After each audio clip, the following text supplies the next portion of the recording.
Fala, Seadro, como é que vocês estão? Tudo bem? Ainda queimando por Jesus, ainda muito apaixonados por Ele? Eu espero que sim. Estamos de volta com a nossa série de palavras curtas aqui no YouTube. Ficamos um tempinho sem postar vídeo, mas estamos de volta e agora a gente vai voltar com tudo, tá bom? Espero que você tenha sentido saudade nesses dias, mas realmente estamos voltando com tudo, tá bom? Hoje a nossa palavra será embasada no capítulo 5 de Gálatas. Vamos começar com o versículo 19 até o 21, que diz assim: Ora, as obras da carne são conhecidas e são imoralidade sexual, impureza, libertinagem, idolatria, feitiçarias, inimizades, rixas, ciúmes, iras, discórdias, divisões, facções, invejas, bebedeiras, orgias e coisas semelhantes a esta. Declaro a vocês, como antes já os preveni, que os que praticam tais coisas não herdarão o reino de Deus. Hoje nós vamos falar sobre como viver uma vida sendo vivificado e sendo movido pelo Espírito Santo de Deus. Então, mas primeiro, como a gente entende, como a gente vive uma vida movido pelo Espírito Santo,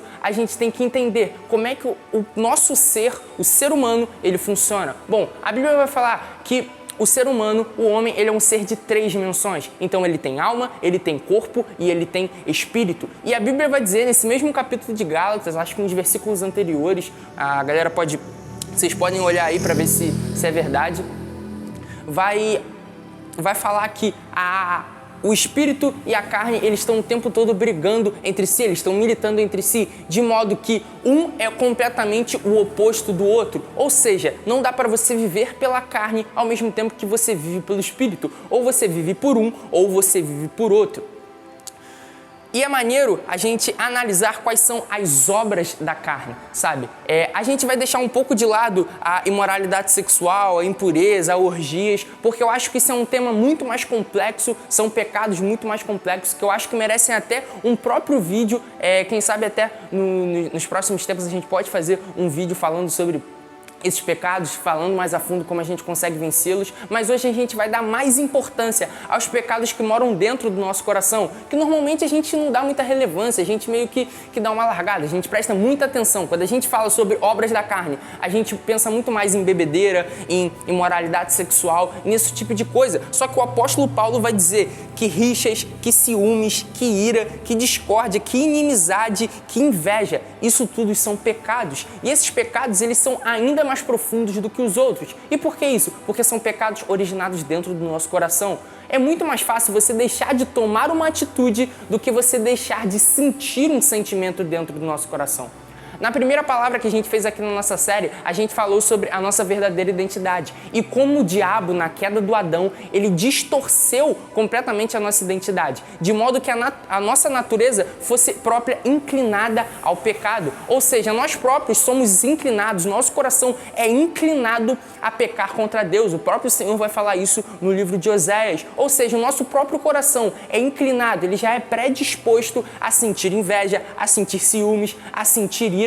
Ou seja, nós estamos predispostos a viver dessa forma, mas a gente está falando sobre viver pelo Espírito, e o Espírito é completamente o oposto da carne, como nós comentamos. Então, como é que a gente pode fazer para realmente ser movido pelo Espírito e deixar as obras de carne de lado? Bom, é maneiro dizer que a própria Bíblia vai dar uma resposta sobre isso. Lá em Gálatas 5,16, uns versículos antes, diz assim: Digo, porém, o seguinte, vivam no Espírito e vocês jamais satisfarão os desejos da carne. Ou seja, como parar de satisfazer os desejos da carne? Como parar de efetuar as obras carnais? Vivendo pelo Espírito, dando mais importância ao Espírito do que à nossa carne, sabe? O nosso coração, ele é inclinado ao pecado por conta própria. Só que depois que Jesus Cristo veio à Terra e morreu pelos nossos pecados e ressuscitou no terceiro dia, ele nos deixou outro conselheiro, o Espírito Santo. Ele é fiel e verdadeiro e ele vai nos seguir, ele vai estar conosco até o dia do Senhor. Ou seja, agora nós temos o próprio Deus morando dentro do nosso coração. Ou seja, os pecados que antes estavam morando dentro do nosso coração, agora eles têm um oponente muito poderoso para enfrentar. E eu tenho certeza que o Espírito Santo vai sair poderoso nessa batalha. Então agora nós temos o Espírito Santo, o próprio Deus morando dentro do nosso coração.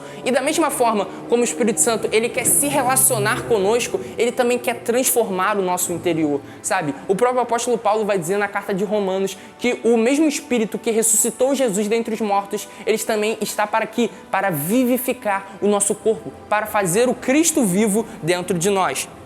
Só que tá bom, agora a gente sabe que a gente não consegue viver na carne e no espírito ao mesmo tempo, que existe uma oposição entre os dois, mas como é que a gente faz, de fato, para deixar de seguir as obras da carne e realmente ser movidos pelo Espírito, viver pelo Espírito, alimentar mais o Espírito do que a carne? Bom, é uma resposta bem simples, é uma resposta bem fácil, só que a gente dá pouca importância. É realmente passar tempo com o Espírito, é realmente se relacionar com o Espírito. A gente também tem a péssima ideia de que o Espírito Santo é um poder, de que a gente vai impor sobre as mãos das pessoas e que o Espírito Santo é como se fosse alguém que a gente pode mandar, o Espírito Santo vai lá, o Espírito Santo vai aqui, só que na verdade o Espírito Santo, ele é Deus, ele é uma pessoa e ele anseia relacionamento conosco. Então, para nós sermos vivificados pelo Espírito, para nós vivermos pelo Espírito, nós devemos passar tempo com o Espírito. Então, nós devemos orar, falar com Ele, buscar a sua face. Nós devemos ler a Bíblia, entendermos quem Ele é, o seu caráter. E também nós devemos jejuar, para aí sim nós mortificarmos a nossa carne e o nosso espírito tomar conta. Ou seja, em resumo sobre tudo que a gente falou agora, existe uma dualidade entre a carne e o espírito e nós cristãos devemos deixar de lado os desejos carnais e devemos dar mais importância ao espírito, através de jejum, através de oração e através de leitura bíblica. Só assim nós conseguiremos viver realmente a vida plena com o Espírito Santo de Deus. Nós conseguiremos viver a vida plena que Deus tem preparado conosco. Tá bom? Tamo junto, rapaziada. Espero que essa palavra adentre dentro do coração de vocês, provoque realmente mudança e que todos nós, quer seja aqui da Cedro ou quer seja a igreja em geral, porque a gente não tem diferenciação, realmente que todos nós, toda a igreja de Cristo na Terra, possa ser movida pelo Espírito Santo. Deus abençoe, rapaziada. Tamo junto.